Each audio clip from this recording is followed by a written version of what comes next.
Hello everyone, so welcome back to my channel. In this video we will start with the negation. अब हम negation start करेंगे. इस video में हम concepts करेंगे. नेक्स्ट वीडियो में हम एक्चुअली exercises कवर करेंगे. So first let's start with the rules. In French a sentence को हम कैसे negate करते हैं? By inserting the verb between the two verbs, that is न and पा के बीच में हम उसको insert करते हैं verb को between न and पा. अभी हम समझेंगे with example. In other words जो न है it is put before the verb and पा को हम आफ्टर द वर्ब लेके आते हैं. सो जैसे एग्जांपल है je parle français, that is I speak French. तो इसका अगर हमें नेगेशन करना हो तो हम कैसे करेंगे? जो ये पार्ल है हम इसको ऐसे लिखेंगे je ne parle pas français. इसका मीनिंग क्या होगा? I don't speak French. तो अभी हमने क्या किया, ये जो हमारा वर्ब था पार्ल, हमारा मेन वर्ब, पार्ल से पहले हमने न लगाया एंड पार्ल के बाद हमने पा लगाया. नेक्स्ट जो अगर हमने न लगाया है that will change to an apostrophe before a verb अगर वो जो वर्ब है that is beginning with a vowel और a silent h. So for example अगर हमारा ये है एल ए, ये हमारा वर्ब है ए एंड हमें ए से पहले न लगाना है, ए के बाद पा लगाना है. लेकिन क्योंकि ए है that is E S T जो वॉवल से स्टार्ट हो रहा है तो हम एन की जगह न की जगह एन अपोस्ट्रॉफी कर देंगे एंड वर्ब के बाद हम पा कर देंगे. सो क्या होगा? ये एल ने पा प्रोफेसर, that is she is not a teacher. Then इसके बाद कुछ एग्जाम्पल्स हम डिस्कस कर लेते हैं नेगेशन ताकि वो और क्लियर हो जाए. जैसे अगर हमें एक सेंटेंस है वो पार्लो फ्रांसे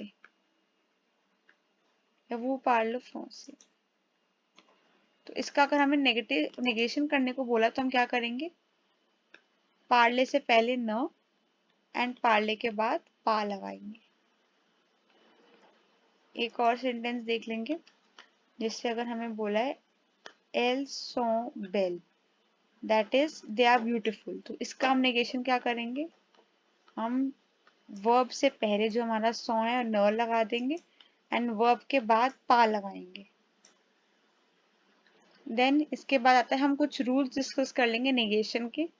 फर्स्ट रूल है कि जो इंडेफिनिट आर्टिकल दैट इज यून एंड दे वो वो हमारा चेंज हो जाएगा द में इन नेगेशन. फॉर एग्जाम्पल कि अभी हमारा इंडेफिनिट आर्टिकल पहले तो अभी हमने सीखा ये है, तो उसको कैसे करेंगे? हम ये को हम य ने पा तो कर देंगे. जो हमारा ए आई है दैट इज ए, अब वर्ब की कॉन्जुगेशन का वर्ब, उसके पहले न लगाएंगे उसके बाद पा लगाएंगे, ये अभी हमने ऊपर पढ़ा है. एंड उसके बाद क्योंकि इंडेफिनिट आर्टिकल है तो यून दे तीनों हमारा मिलाकर चेंज हो जाएगा मिलाकर द में. को भी द में करेंगे, यून को भी द में करेंगे एंड दे को भी द में करेंगे. सो क्या करेंगे? je ne pas the Libre, जो ये है ये द में चेंज हो जाएगा. नेक्स्ट ये दे cousin, that is I have the cousin. So इसको क्या करेंगे? हम पहले सेम ने पा कर देंगे, वर्ब से पहले न वर्ब के बाद पा एंड यहाँ पे दे है उसको भी हम चेंज कर देंगे, यहाँ पे द ले आएंगे डी ई. देन नेक्स्ट रूल जो द है वो भी चेंज हो जाएगा हमारा दी अपोस्ट्रॉफी में if the noun is starting with a vowel या फिर साइलेंट एज. फॉर एग्जाम्पल अब इलिया, इलिया का एक बार नेगेशन डिस्कस कर लेते हैं. इलिया का नेगेशन क्या होगा? इल नियापा एन अपोस्ट्रॉफी देन वाई ए फिर पा. इलिया का मीनिंग क्या होता है कि देयर इज या देयर आर. सो इल नियापा का मीनिंग क्या होगा? इसको मैं एक बार लिख देती हूँ.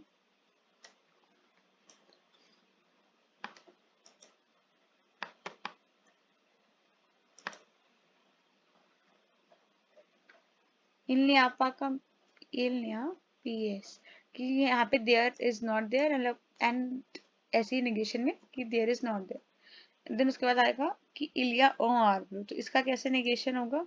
पहले तो हम इल्नियापा करेंगे जो हमने किया है एंड क्योंकि ये है so it will also change कि हम इसको द में चेंज कर देंगे एंड यहाँ पर द भी नहीं होगा क्योंकि आर्ब्र से शुरू हो रहा है, दैट इज ए से वोवल है, तो हम उसको डी अपॉस्ट्रॉफी कर देंगे। फॉर एग्जाम्पल एक और डिस्कस कर लेते हैं।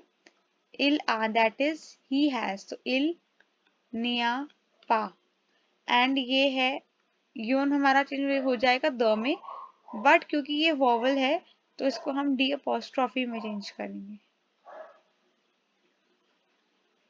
देन जो अभी हमने रूल पढ़ा ऊपर ये वाला कि हम अयून दे को चेंज करते थे द में या डी अपॉस्ट्रॉफी में अगर हमारा वॉवल से स्टार्ट हो रहा है या साइलेंट एच से, सो ये जो रूल है ये विल नॉट अप्लाई अगर हमारा वर्ब एत्र है। तो ये हमें बहुत ध्यान रखना है कि अगर हमारा एत्र वर्ब है तो हम ये रूल नहीं लगाएंगे। तो हम क्या करेंगे, इसको हम नेगेशन में तो सेम नेपा कर देंगे, लेकिन जो है यहाँ पे द में चेंज नहीं होगा, सेम ही रहेगा, एज इट इज ही रहेगा। द रीजन बीन क्योंकि ये वर्ब एत्र है, से का कॉन्जुगेशन तभी आती है एत्र में आती है। एत्र की कॉन्जुगेशन की वीडियो भी मैंने बनाई हुई है, आप उसको जाके रेफर कर सकते हैं।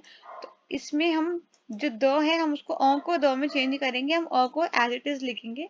देन नेक्स्ट अब यहाँ पे क्या होगा, स न सौ पा वो तो सेम ही रहेगा, वर्ब से पहले न एंड वर्ब के बाद पे पा, एंड जो दे है उसको भी हम नहीं चेंज करेंगे द में क्योंकि ये वर्ब हमारा एत्र है, हम उसको नहीं चेंज करेंगे, हम उसको भी सेम ही रहने देंगे। Then third rule, last rule है इसमें, the definite article that is ल ला L and L apostrophe and ले, ये हमारा सेम ही रहेगा। डेफिनेट आर्टिकल्स हमारे नेगेशन में चेंज नहीं होते, तो वो हमारे एज इट इज सेम रहते हैं। जो चेंज होते हैं वो हमारे इनडेफिनेट आर्टिकल्स होते हैं, जैसे ये हमने किया था, ये चेंज होंगे हमारे अ यून दे द में।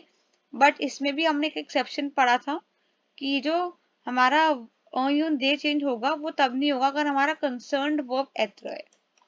देन जो लास्ट रूल है just coming back to it, तो उसमें हमने क्या किया कि जो ल ला है वो सेम रहेंगे, वो हमारे नेगेशन में चेंज नहीं होंगे। तो फॉर एग्जाम्पल इसका करते हैं, त्यू आ, सो इसमें त्यू ना पा, एंड ये डेफिनेट आर्टिकल है, ये सेम ही रहेगा, ल जूर्नल।